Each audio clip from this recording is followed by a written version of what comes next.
Hi, if you want to stop obsessing in your relationship and wondering where you stand, stay tuned. Hi there, welcome back to my channel. My name is Sandy. I'm a licensed marriage family therapist. If you are new here, please hit the subscribe button so you can get new updates.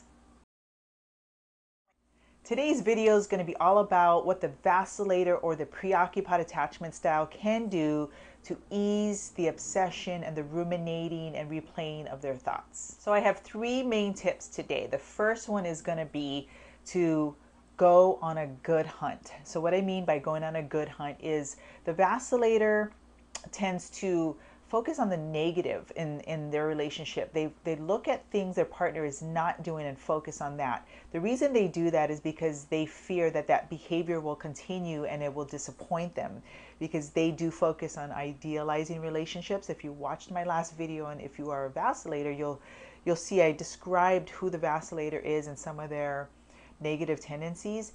And going on a good hunt makes you or forces you to look at what your partner is doing well versus what they're not doing well. And when you do this little trick, it turns your whole perspective around and focusing on the good. A lot of times, I call this the 80-20 rule, where 80% of things in the relationship could be going very well, and the vacillator will zoom in on the 20% that's not going well. So what I want you to do is flip that and focus on what's going right. Look at the 80% that is going right versus the 20% is not going right, and it changes everything. Okay, so the second tip for the vacillator is to learn to be a fact checker.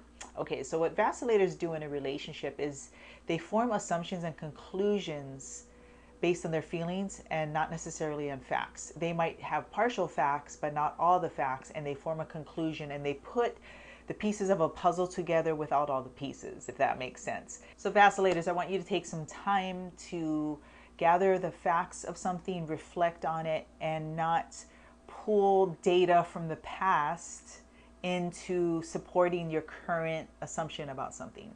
Focus it in its context, all right? Okay, so the third and final tip I have for the vacillator is to learn to ask directly for their needs to be met.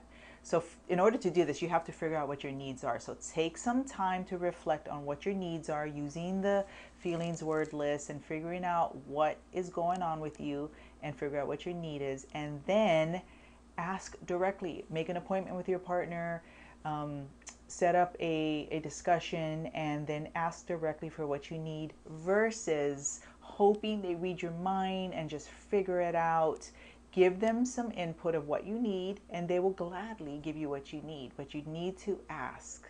All right, you guys, that's all I have for you today. Thank you for watching. Stay tuned for the next video, and until next time, aloha.